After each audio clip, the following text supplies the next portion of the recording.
Oi, gente, esse é o Pauta Pública 67, eu sou a Andréa Dipp, tô aqui com a Clarissa Levi. Oi, Clary. Oi, Dipp, oi pra você que tá nos ouvindo e oi, Ricardo Terto. Hoje a gente tem o prazer de ter aqui nesse programa o nosso produtor do Pauta Pública aqui na bancada. Chega aí, Terto.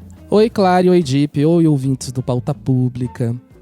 Prazer estar aqui de volta, mais um programa, já fiz outras participações especiais. Quem já ouviu outros podcasts da Pública pode estar vendo que a minha voz hoje está um pouco diferente, mas não é uma voz sintetizada por inteligência artificial. Estou um pouquinho gripado, porque sou humano, né? Não sou ainda uma máquina. Mas hoje a gente vai falar sobre um assunto que você provavelmente já deve ter ouvido falar por aí. Não sei se você já mexeu, não sei se você já teve contato, mas é o ChatGPT. O ChatGPT, que você consegue acessar através de um site da OpenAI. A OpenAI é uma empresa de tecnologia que criou esta ferramenta, que foi lançada em novembro de 2022. A gente vai deixar o link na descrição do episódio. O ChatGPT é um modelo de linguagem natural. Modelo de linguagem natural só quer dizer que ele entende linguagem natural e também responde em linguagem natural. Em termos simples, o sistema tenta prever em um banco de dados que inclui inúmeros artigos e matérias disponíveis na internet qual que é a probabilidade de uma palavra vir após a outra. Isso serve para gerar textos, resumir textos, imitar estilos literários, mudar tons de mensagens. Então o ChatGPT está sendo usado para criar e-mails, criar campanhas, criar mensagens de marketing, entre várias outras coisas. Esse banco de dados dele é limitado a eventos até setembro de 2021. Outra coisa interessante que o ChatGPT pode fazer é gerar e melhorar códigos de programação. Ele está na versão 4, que é paga, e tem a versão gratuita, que é a versão 3.5. Por causa de tudo isso, o ChatGPT impressionou muita gente e virou a tecnologia que mais rapidamente chegou aos 100 milhões de usuários em toda a história da humanidade. Isso disparou uma corrida entre as chamadas Big Techs que lançaram ou estão prestes a lançar suas próprias versões. Pois é, como vocês podem ver, o Ricardo Terto sabe tudo sobre esse assunto, por isso que ele tá aqui dando uma ajudinha pra gente. Mas essa febre das inteligências artificiais vieram para somar as diversas ansiedades sobre o futuro que a gente está experimentando. Será que é possível a gente ter uma relação com essa tecnologia que leve em conta os efeitos psicológicos, cognitivos, econômicos e sociais que podem surgir como resultado de uma corrida de Big Techs? Para falar sobre isso, nosso convidado de hoje é o Diogo Cortis, pesquisador de ciência cognitiva e futurismo e que vem fazendo um trabalho muito legal de divulgação e conscientização sobre o uso de ferramentas como o ChatGPT. É isso, a gente já vai para essa conversa, mas rapidinho, antes da gente falar de máquina, inteligência artificial, vamos falar de direitos humanos. A Pública, gente, desde o início tem um compromisso de produzir um jornalismo de qualidade que prioriza os direitos humanos e, por fazer isso de forma independente, precisa da ajuda de apoiadoras e apoiadores que acreditam na nossa missão e nos dão suporte para que a gente continue nosso trabalho. Se você quiser entrar para o nosso grupo de apoiadores, acessa aí aliados.apublica.org e vê lá como contribuir com a nossa história. E para você que já nos ajuda mensalmente, muito obrigada. Dado o recado, vamos para a pauta. Oi, Diogo, muito obrigado por aceitar nosso convite e estar aqui com a gente no Pauta Pública. Eu que agradeço o convite, é um prazer estar aqui com vocês hoje nessa conversa. Diogo, num artigo você diz que a gente não quer que a nossa busca por informações se transforme em uma aventura em um mundo de alucinações. E eu achei isso super interessante, aí queria fazer duas perguntas para você. Uma é uma pergunta mesmo, e a segunda é mais uma reflexão. Então, primeiro eu queria que você explicasse um pouco pra gente o que são as alucinações do ChatGPT. E a segunda, será que a gente não quer mesmo que a nossa busca por informações seja uma aventura num mundo de alucinações? Porque não é meio o que a gente já tá fazendo há algum tempo, pensando no espaço cada vez maior que as notícias falsas tomam na sociedade, nas alucinações bolsonaristas que a gente viu quando o Lula foi eleito, as luzes para os extraterrestres, a reza pro pneu, o cara que tentou parar o caminhão no peito, né? Enfim, a ascensão de grupos neonazistas, protofascistas, o grupo do Zap da família. Enfim, em última análise, será que essas alucinações do ChatGPT também não se encaixam perfeitamente na nossa realidade atual? A sua reflexão é bem interessante, assim, e bem instigante. Então, eu vou responder primeiro a pergunta, e aí, conforme eu vou respondendo a pergunta, eu vou já pensando sobre a sua reflexão. Então, quando a gente está falando, né, dessa questão de alucinação, muita gente fala, pô, mas uma máquina alucina? Na verdade, é um termo técnico, né, que a comunidade criou, a comunidade técnica criou, para se referir quando uma inteligência artificial, então, assim, a alucinação ela não fica restrita ao chat GPT, ela pertence a todo o universo da inteligência artificial, quase todas as IAs generativas, principalmente as que trabalham com texto, elas podem passar por esse problema, né, da alucinação, que nada mais é que uma forma, né, um fenômeno de quando a máquina ela responde algo para o usuário com base em algo que não estava no dataset de treinamento ou que não condiz com a realidade, né? Obviamente que se não estava no dataset de treinamento, ela possivelmente não condiz com a realidade. Então a gente viu vários exemplos de alucinações aí nos últimos meses, né? Por exemplo, da IA fala do ChatGPT falando que o Senna morreu em Interlagos.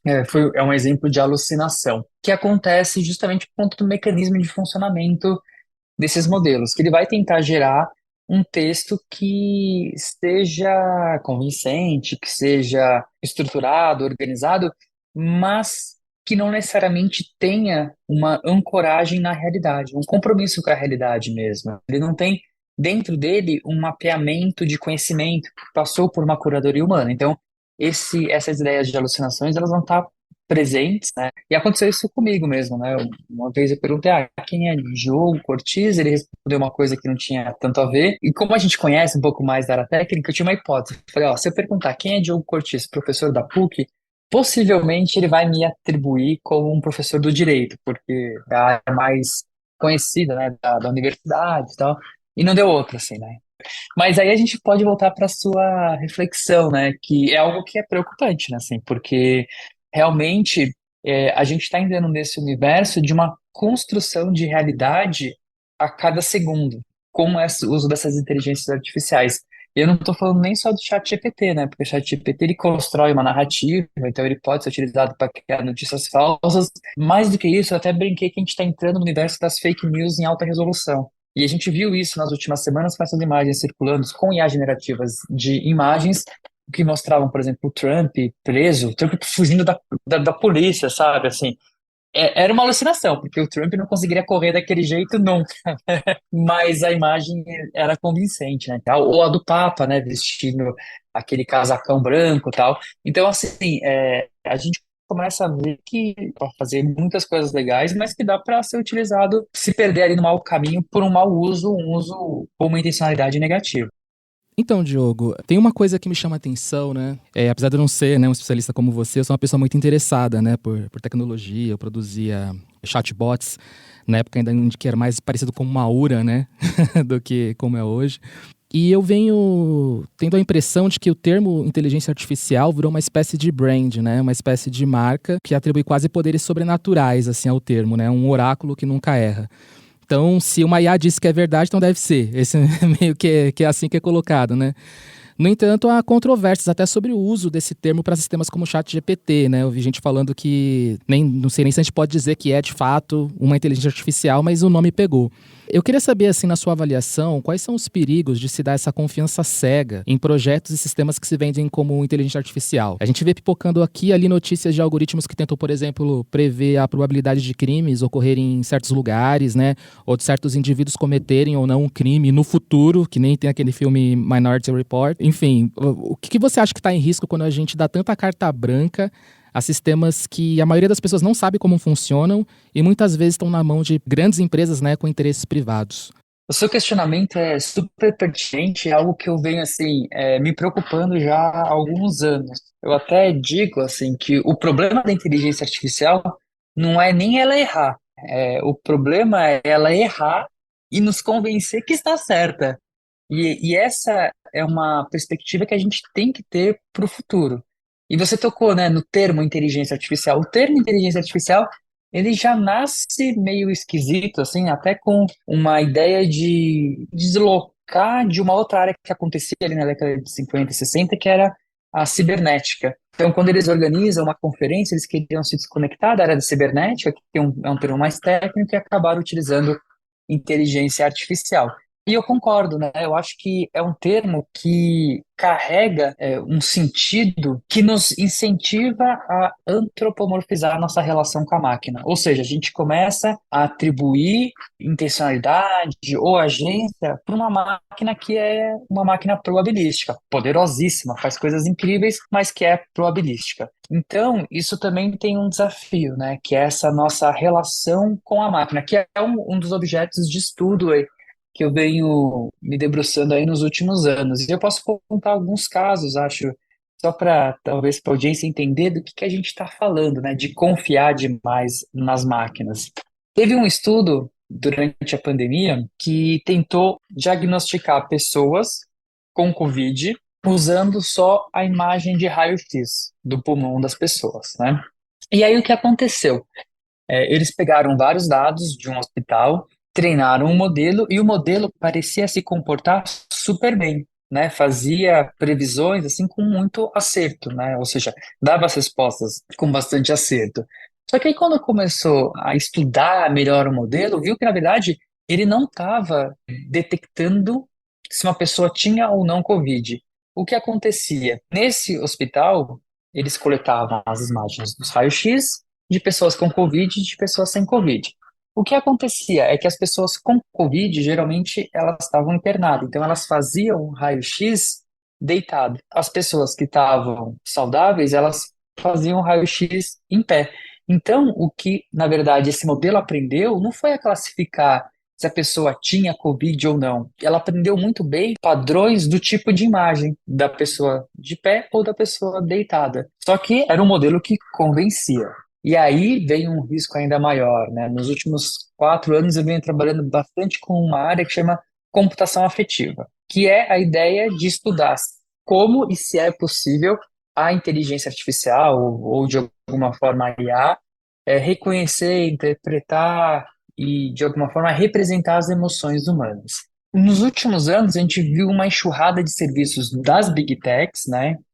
Por exemplo, principalmente a Microsoft tinha um serviço que fazia o reconhecimento de emoções utilizando a expressão facial. Então, passava as pessoas, ela ia classificando, essa pessoa está triste, essa pessoa está com raiva, está empolgada. E o que acontece?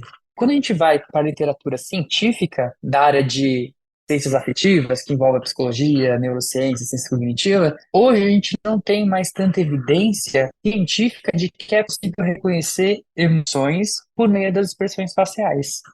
Ou seja, a inteligência artificial, ela se propõe a fazer algo que, na verdade, não tem validade científica. Eu até chamei isso de uma IA pseudocientífica, né? Tem um evento da ONU que acontece anualmente, chama Internet Governance Forum, e a gente organizou, no fim do ano passado, em 2022, um workshop sobre computação afetiva e participaram, assim, grandes nomes da área de neurociência, inclusive a indústria participou, a Microsoft, né, participou, e, assim, o consenso que teve não é possível reconhecer emoções através das expressões faciais. E a Microsoft, no ano passado, também ela removeu o seu sistema do ar, e a justificativa dela foi justamente, a gente não tem mais embasamento científico que é possível reconhecer emoções através das expressões faciais, e também a gente não consegue garantir variabilidade cultural, né? Porque isso não adianta nada ter um modelo treinado super certinho com dados dos Estados Unidos, né? E aplicar isso globalmente no Brasil ou no Sudeste Asiático, né? Então também tem essa questão geopolítica. Então, eu acho que esse é a questão, né? A gente tem que entender a inteligência artificial como uma ferramenta poderosa que faz coisas incríveis, mas não confiar no que ela diz, né? Porque ela pode ter erros, mas ela é muito convincente. E como você disse, né? O nome inteligência artificial é um nome muito sedutor. E aí vai nos convencer de que ela está mais certa do que a gente.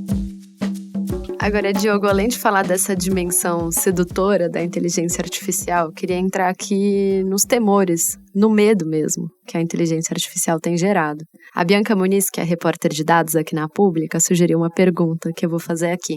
No fim de março, um grupo de cientistas e empresários, dentre eles o Elon Musk e um dos cofundadores da Apple, publicaram uma carta dizendo que estão assustados com a velocidade do desenvolvimento da inteligência artificial. E no documento, inclusive, eles propõem uma moratória para pausar por 6 meses as pesquisas nessa tecnologia. Aí, por outro lado, outros pesquisadores publicaram uma outra carta rebatendo o pedido dos cientistas e magnatas, argumentando que, ainda que eles concordem com alguns dos pontos, o caminho seria outro, seria, na verdade, uma maior regulamentação que imponha transparência a essas tecnologias. E aí eu queria te perguntar como é que você vê essa discussão. Num primeiro momento, assim, ó, eu até concordei com alguns pontos da carta e acho que eu concordo com alguns pontos da carta, mas eu acho ela um pouco infundada por vários motivos, assim, né? Primeiro que o questionamento que ela traz é muito alarmista num ponto de vista, assim, a IA tá ganhando consciência, sabe? Você começa a ler a carta e eles traz pontos, assim, que, tipo, nossa, parece que a IA tá ganhando consciência que vai sobrepor os humanos, assim. E a gente tá longe disso, né? A gente está longe disso. Então, eu acho que os argumentos que eles trazem não são condizentes. Eu acho que o ritmo de avanço da inteligência artificial, ele é um ritmo, ao mesmo tempo, excitante, ao mesmo tempo super preocupante, assim. Eu que trabalho com isso, eu tô vivendo crises de ansiedade, porque, assim, tem dia que eu acordo e falo, nossa, olha que incrível. Aí eu falo, meu Deus, ferrou, vou me refugiar nas montanhas longe de tudo, porque mas a verdade é que não é nenhuma coisa nem outra, né? Assim, a gente está passando por um momento mais rápido de desenvolvimento, mas as coisas ainda estão dentro de um critério de segurança tranquilo, né? Mas, assim, eu acho que a carta, ela levanta alguns questionamentos que são importantes, né? Principalmente assim, ó, a gente quer que todas as atividades humanas de trabalho sejam realmente automatizadas. Acho que é um dos poucos pontos que eu concordo com a carta, né? De ter um debate. Mas eu acho que assim, é impraticável você parar as pesquisas durante 6 meses, porque assim, você precisaria ter um acordo global e não adianta as big techs americanas, ok, concordarem com isso, porque os chineses não vão concordar com isso, entendeu? E, e mesmo se concordassem, o que daria para fazer em 6 meses? Muito pouco, né? A gente está debatendo, eu faço parte, né, do grupo de especialistas lá que está ajudando a comissão de juristas do Senado na regulamentação de IA, e a gente está debatendo isso há mais de um ano, né? E cada vez que a gente debate, surge uma outra coisa que vai propor algo nesse sentido. E sem contar também que tem um interesse ali comercial, né? Porque o instituto que propôs a carta é o instituto que um dos maiores financiadores é o Elon Musk, né? Então você também tem questões comerciais ali que a gente poderia debater. Então, assim, eu acho que na verdade o que a gente deveria estar discutindo são questões de regulação, questões de um debate maior com a sociedade, porque o que eu vejo é o seguinte, a inteligência artificial, nesse ritmo que ela está, com o ChatGPT, com essas IAs generativas, eu vejo, e vejo assim, com sinceridade, que a gente vai entrar num novo paradigma da história, né? Tanto um processo de criação, de consumo, de um novo modelo econômico, uma nova forma de pensar, de interagir com e por meio da tecnologia. Eu acho que a gente vai estar entrando num novo paradigma muito diferente, né? Com uma diferença muito maior do que foi a internet. Só que tem uma questão, né? A gente está entrando nesse paradigma não porque a sociedade decidiu que vamos entrar nesse paradigma e como vamos entrar nesse paradigma. É um paradigma que está sendo imposto, né? Por algumas empresas de tecnologia, um grupo super restrito, né, de empresas de tecnologia, de 4, 5 grupos, e principalmente de uma região específica dos Estados Unidos, que é o Vale do Silício, né? Então, o que eu vejo é que a gente deveria ter um debate muito maior com a sociedade sobre quais tecnologias a gente quer, por que a gente quer. E isso não está acontecendo. Então, eu acho que a carta ela é importante por levantar uma bandeira sobre discussão, ela é totalmente insuficiente e também muitas vezes alarmista, mas talvez ela sirva como uma bandeira, sabe, para a gente começar a debater mais fortemente com a sociedade, né? E aí, obviamente, olhar para o que realmente importa nesse universo da inteligência artificial, que são as questões éticas, questões de segurança, questões de vieses, questões de regulamentação. E eu acho que isso é o problema do hoje, né? A gente já sabe que tem estudantes tentando mandar o ChatGPT fazer trabalho de escola, o que é normal, mas outro dia eu ouvi professores que orientam pesquisadores em mestrado e doutorado dizendo que eles estão pensando em maneiras de descobrir se os alunos pesquisadores estavam fazendo seus textos de tese no ChatGPT. Aparentemente isso é uma discussão que está rolando na academia. E eu achei assustador pensando que são pessoas que estão produzindo conhecimento que será referência nos seus campos e, em última medida, até para o próprio ChatGPT. Eu queria te perguntar o quão longe ou quão perto você acha que a gente está desse momento em que a AI não só replica conhecimento, mas participa de fato da sua produção? Eu acho que a gente tem que pensar a inteligência artificial a partir das diferentes modalidades que ela trabalha, né? Então, eu acho que, por exemplo, se a gente pegar o ChatGPT, ela é uma IA que, por exemplo, gera texto, né? Então, ela vai produzir uma série de textos convincentes, mas não necessariamente inovadores, né? E o que tiver de inovação ali, pensando do ponto de vista científico, pode ser, na verdade, um próprio processo de alucinação da máquina. E, na verdade, não ter nenhum embasamento científico.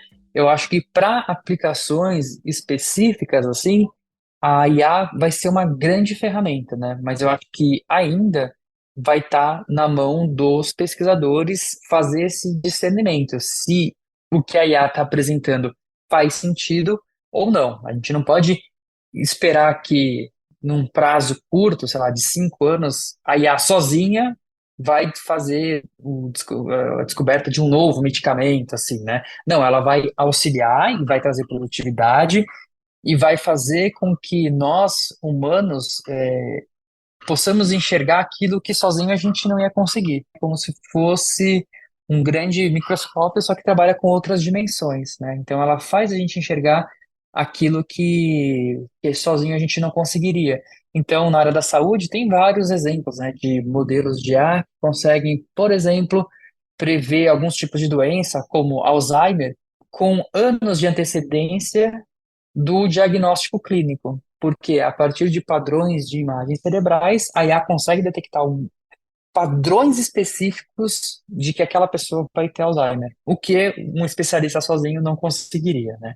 Então eu gosto muito, assim, eu gosto muito dessa ideia da simbiose, né, homem-máquina, que isso vai trazer uma produtividade, vai trazer descobertas incríveis. É muito legal, Joe, que você apontou aí também, deu exemplos interessantes, né, do uso da IA. Eu acho que é até uma deixa para a próxima pergunta, que é assim, bom, imagino que você concorde também que nenhuma tecnologia é inerentemente boa ou má, né? Ela depende do contexto social, econômico vigente, né? Então, na lógica do lucro, quem não embarca na inovação supostamente fica para trás. E aí, por isso que a gente vê essa corrida, né? Essa corrida que teve nas últimas semanas, inclusive deixando a ética literalmente descartada, né? Teve o caso da Microsoft, que demitiu toda a equipe de ética e sociedade em inteligência artificial, né? Todo o setor que eles têm ali para pensar sobre a ética, o uso de inteligências artificiais. E aí eu queria pensar assim com você dentro desse cenário, desse contexto, né? A gente sabe que os custos, isso é uma coisa que você colocou também nos seus textos, nos seus tweets também, né? Os custos de treinar um modelo de IA são altíssimos. De fato, não é algo acessível para pessoas comuns e sequer para universidades. Então, isso automaticamente coloca na mão de pouquíssimas empresas o desenvolvimento dessa tecnologia, porque elas têm essa capacidade de arcar com esses custos, né? A impressão que a gente tem é que os governos têm respostas lentas demais a essas transformações, né? Não só do ChatGPT, mas também do filtro de imagem e várias outras. Parece que é uma luta muito desigual, né? Parece que a gente está colocando o futuro da vida de muita gente na mão dessas empresas. Eu queria saber, na sua opinião, como você vê caminhos para que essa disputa, que é literalmente uma disputa pelo nosso futuro, né? Ela seja um pouco mais equilibrada. Eu acho que essas questões econômicas e geopolíticas são as mais sensíveis do momento, né? E é algo que também me preocupa bastante, porque está sobrando pouco espaço para competição. E mesmo a pesquisa que antes ficava, né, na academia e que era tratada de uma maneira mais aberta, já não está acontecendo dessa forma, porque as universidades, e aí eu digo até mesmo as de elite, as principais do mundo, como MIT, Harvard, Stanford, nem elas têm capacidade computacional para treinar modelos de IA do mesmo tamanho que essas organizações estão treinando. Então, vi até um projeto da NSF, né, que financia as pesquisas nos Estados Unidos, tentar financiar uma infraestrutura para as universidades processarem esses treinamentos de inteligência artificial, para tentar equilibrar de alguma forma o jogo entre empresas e academia dentro dos Estados Unidos, né? Mas aí quando a gente vai para o planeta Terra, que tem diferentes continentes, diferentes nações, a coisa fica ainda mais difícil, né? Porque antes a gente já tinha uma concentração de geração de conhecimento em algumas regiões do mundo, isso passa a estar ainda mais, porque para treinar um modelo de A de grande porte, como esses que a gente vem sendo disponibilizados, é um valor altíssimo. Para vocês terem uma ideia, tem o ChatGPT e a Meta, que é dona do Instagram, do Facebook, ela soltou recentemente, publicou um modelo aberto, open source. Ele é bem otimizado, ele é muito bom, ele tem alguns resultados parecidos com o GPT-3, com o ChatGPT, para algumas tarefas. E só para vocês terem ideia, eles tiveram que treinar esse modelo durante 21 dias, utilizando mais de 2.000 GPUs.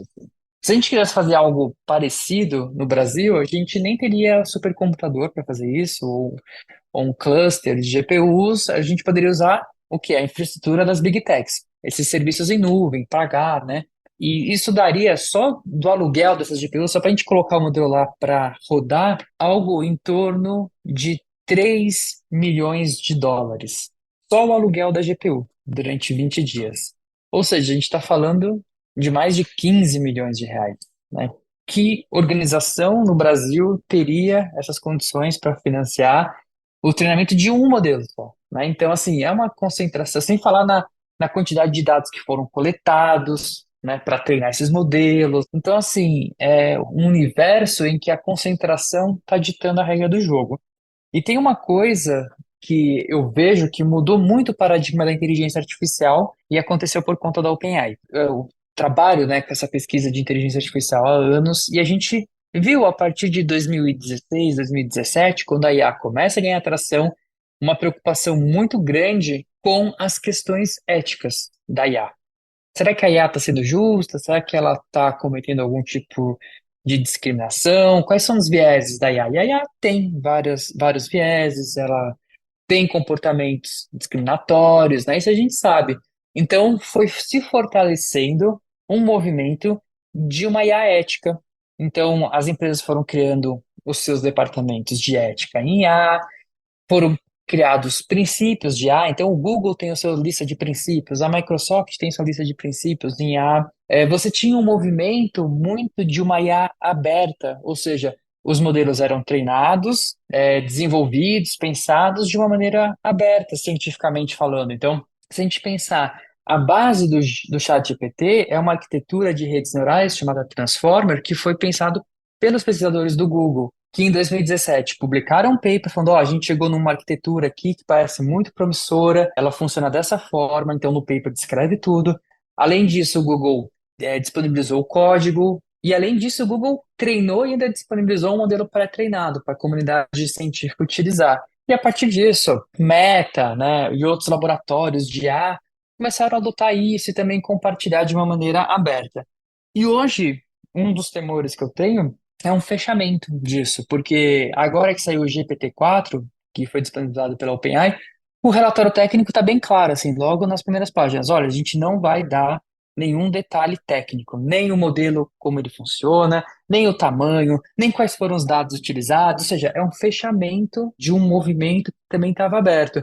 Então é uma coisa preocupante porque, ao mesmo tempo que a gente tem as empresas desfazendo toda essa unidade de ética em A, elas também estão se fechando cada vez mais. Então, é um cenário, né, para o futuro de uma concentração e uma concentração sem muita preocupação com a transparência do que está sendo feito. Agora, é necessário um debate muito grande com a sociedade e, de repente, né, dos estados também começarem a entrar em cena para tentar equilibrar o jogo, né? Porque a escala da IA é muito grande. Só que quando eu falo assim, né, regulamentação, entrada do Estado, parece que é uma coisa fácil, trivial.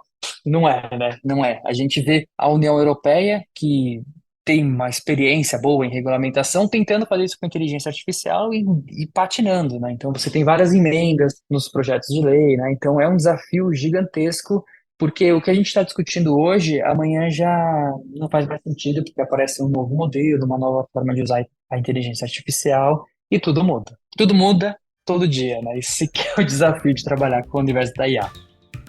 Puxa, Diogo, acho que era mais ou menos isso. Com um papo muito legal. Imagina, eu que agradeço, espero ter contribuído aí pro debate, né? É isso, acho que temos muitas coisas para discutir aí nos próximos meses, né, e nos próximos anos. Este podcast é uma parceria da Agência Pública com a Rádio Guarda-Chuva. Jornalismo para quem gosta de ouvir.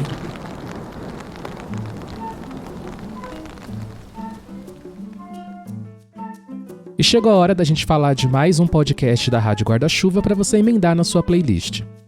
E o podcast narrativo Rádio Escafandro, comandado por Tomás Chiaverini, acabou de lançar um especial em 2 partes que conta a história de Shin do Heimei, uma organização nacionalista criada por imigrantes japoneses que negavam a derrota do Japão na Segunda Guerra Mundial. Quase metade da colônia japonesa, cerca de 80 mil pessoas, era ligada a Shin do Heimei de alguma forma.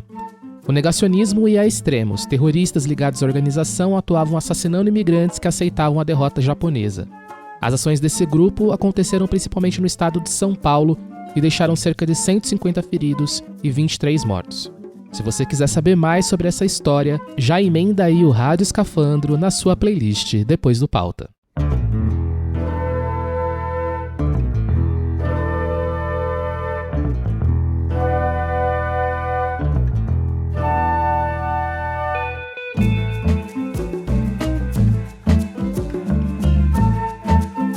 Bom, já que eu sou o convidado aí da mesa, ficou a minha tarefa de anunciar que termina mais um Pauta Pública.